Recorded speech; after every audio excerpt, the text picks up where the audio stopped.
Hi, Nancy Burt-Preece here. I'm an independent Stampin' Up! Demonstrator. Here's my email, website, host code. If you're interested in connecting with me, I'd love to have you as a customer. I'd love to have you join my team. If you're interested, please reach out to me. And Stampin' Up! Currently in the month of June is having a designer series paper sale. Only goes to the end of June, so 15% off is great. If you think you want to join my team for $99 in the month of June, you get $155 worth of Stampin' Up! Product. So I'd love to have you join my team, become a customer. The last thing I want to say before I show you the card today is share my YouTube channel, please. I'm trying to get more subscribers. Share it with your crafting friends, and don't forget to have them subscribe to it. All right, today I'm casing a design by Terri Gaines. I'm using a different stamp set, doing it a little bit different than she did, but it was her original design. So I've seen a lot of Lattice cards. I've seen a lot of Easel cards. This is a Lattice Easel. So here's what it looks like standing up, and here's what it looks like flat. So this little happy birthday is holding that, and when you open it up, that's where you write. So let's show you how to do this. The first thing, well, I'll show you all your supplies. You need a 4 1/4 by 5, nope, sorry, let me do that again. 4 1/4 by 11 piece of cardstock. I'm using Pebbled Path. You need 2 different card pieces.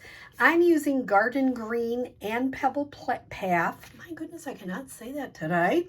They are 2 1/8 by 4 3/4. So you need 2 of those.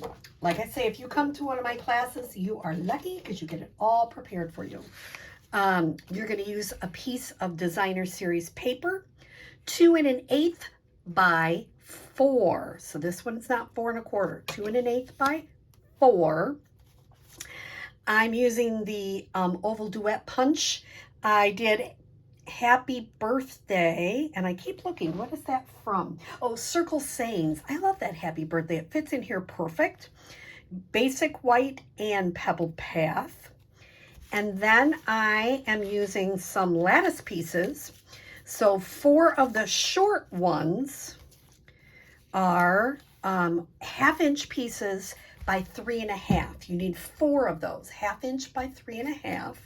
And you need 5 pieces of the 1/2 inch by 4 1/4.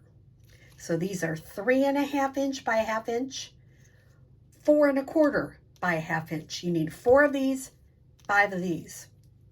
I know, it's like, what? I've seen a lot of people do Lattice cards lots of different ways. I like the way she does it because I think with the scoring, it helps you line things up. So here are the scoring measurements. I'm going to have them right here. 2 3/8 on the long side. So I've got the long side in. I'm going to put it at 1/8, 2/8, 3/8. And if you come to my class, you're lucky. I've got it all scored and ready for you to put together. Now I'm turning this a little bit so you can see it better. Let me see if I can, oh my goodness, I'm having problems. All right, here we go. Now I need to score it at 7 7/8. I need to score it at 8 1/2. I need to score it at 9 1/8. Making sure that's 9 1/8. I need to score it at 9 3/4. And I need to score it at 10 3/8. I love when somebody does all the math for me and I can just create. That makes me very happy. So thank you, Terri Gaines. Now you can see my first score line.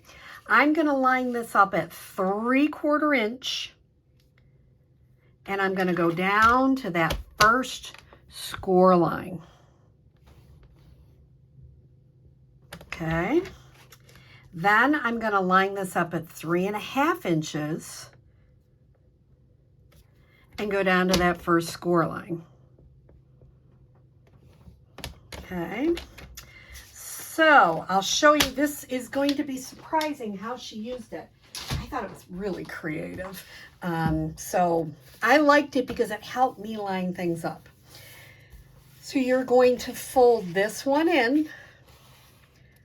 Now, ooh, and I didn't get it out.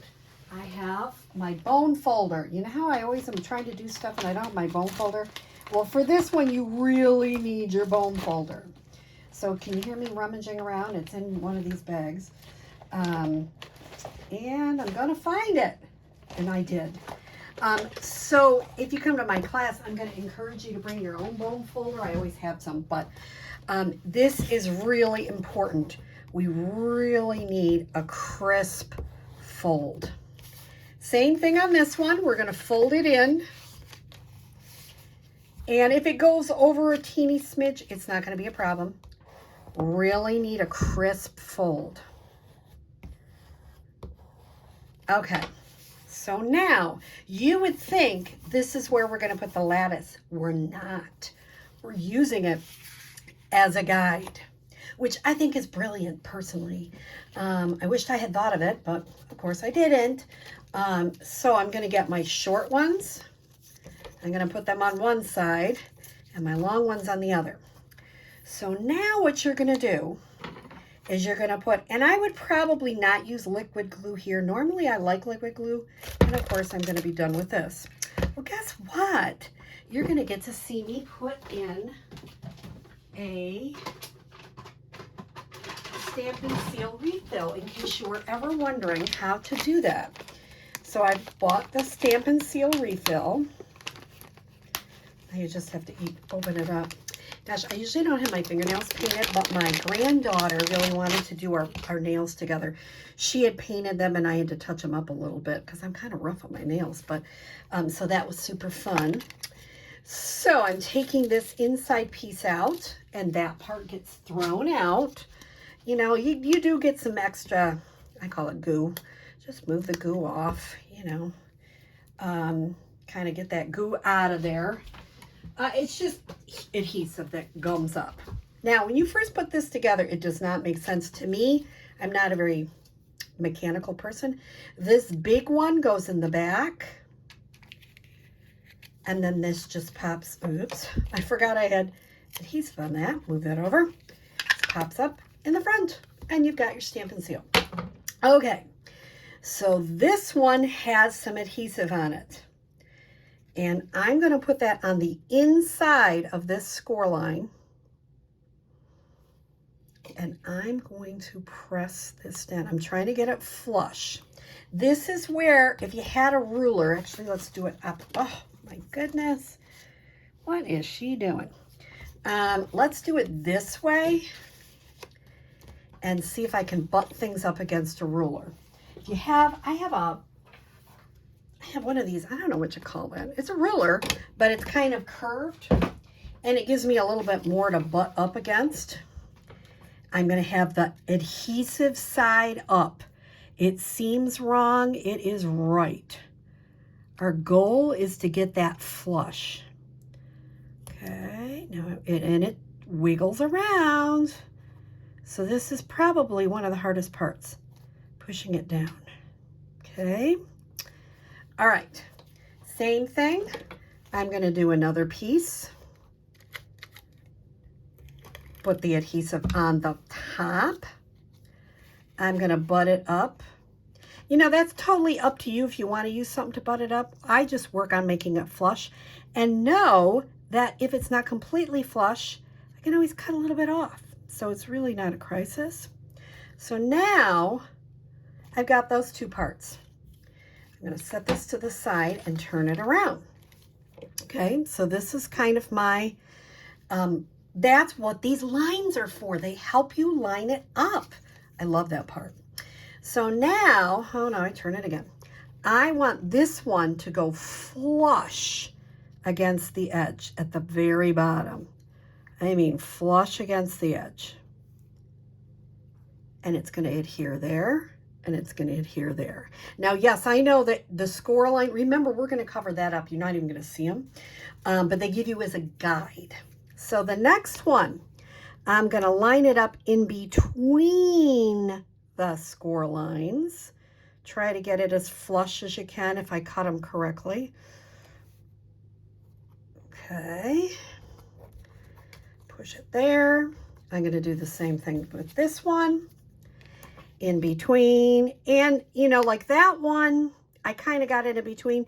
This one, I'm trying to get them as close as I can. I'm going to use this, put it up towards the top of this one to make them a little bit more spaced out. Same thing with this one, towards the top, to make it a little bit more spaced out between them. And then this should be in the middle. Now, here's the beautiful thing. If you look at it and you go, oh, I have made too much at the top and not enough at the bottom, guess what you can do? You can just go, you know what? I'm going to get this oriented a little bit farther because they're only adhered 2 little places. So I'm going to say, you know what? I'm going to adhere that a little bit farther to that score line at the bottom. So I'm going to adhere it closer. So when I started doing it in the middle, I think it's better. I'm going to change my mind and put them closer to the bottom. See where the score line is there? I'm putting it there. Same thing with this one. I think the top one will be fine. I'm just going to move this one down a smidger.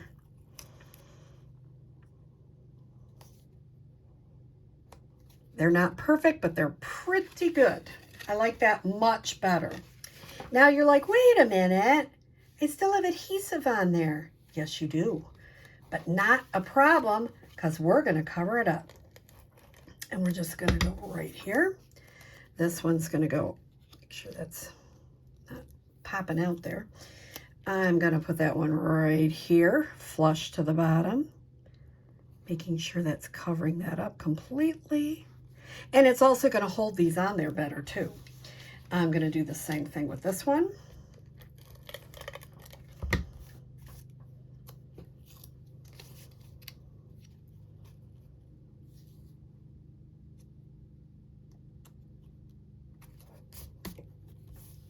Voila!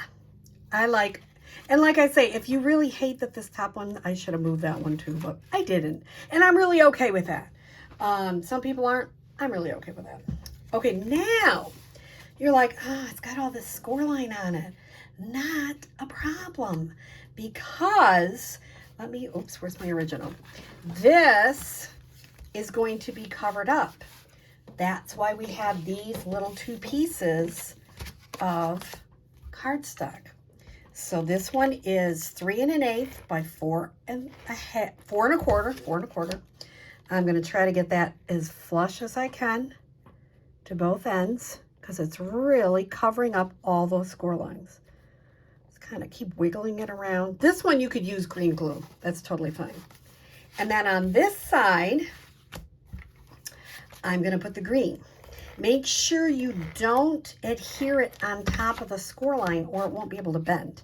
So it's got to go right smidgy underneath the score line, as close as you can. And if it's not perfect, you can always trim edges, but that looks pretty good actually. Okay, how is it going to go? It's going to go like this.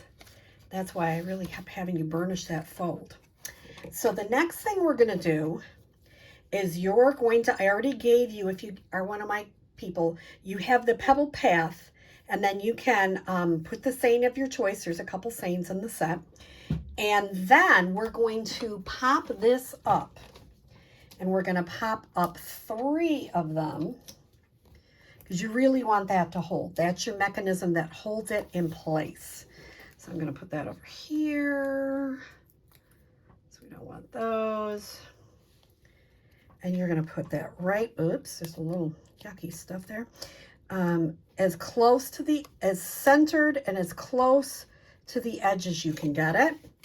Now it's your stopper, okay? And every once in a while, if it doesn't, just keep bending it a little bit so it will, okay? That's the fun part. We've got the lattice Now I'm going to add all the decorations that make it so special. We are adding this 2 1/8 by 4 piece of cheerful daisies. And it covers up the top of your little post too. Some people have like punched a little edge on the post. You can. I'm just using some designer series paper to cover that up. Then I use the Cheerful Daisies die, and it cuts this all out in one piece, which I think is super cool. So let me show you how we're going to color it. Let me give you a hint. The first time I colored this, I got it all over my daisy. See how I'm holding this up a little bit? Hold this up a little bit so you don't have the daisy in there. And you're going to use a sponge dauber with garden green and get it as dark as you would like. There's lots of ways you can add color to these. This is the way I'm going to do it. Okay, so then you can put that daisy back down. I'm going to tell my people to bring something. I also have it too. If you don't like holes, I don't mind the holes still in, but some people don't like that. So if you don't like that, you can punch them out. I will let you make those decisions on those teeny tiny holes. I don't always punch them out, but you can. Now I'm using crushed curry, just a little bit in the middle, just a little bit on the top, and just a smidgy right there. Just using sponge daubers with those. Then all I do is use like any big place that you can put adhesive, like the middle of the daisies, a little bit here.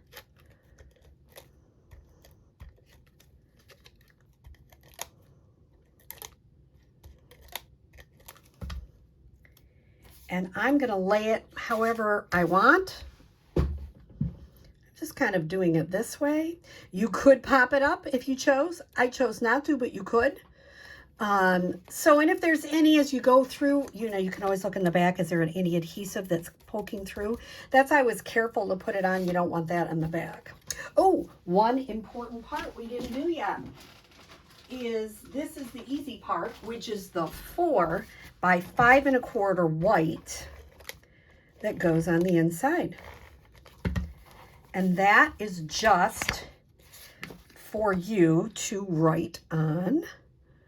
And if you're writing, you have to be kind of aware that the bottom would show in the lattice. So if you're going to write a note, I already got sticky, you're going to probably do that towards the top, which is fine because it means you can't write really a lot. So isn't that the cutest card? I know it's hard to see that I'll have one flat and one like that. And here is our Lattice easel card. So I hope you enjoy and have a great day. Thanks.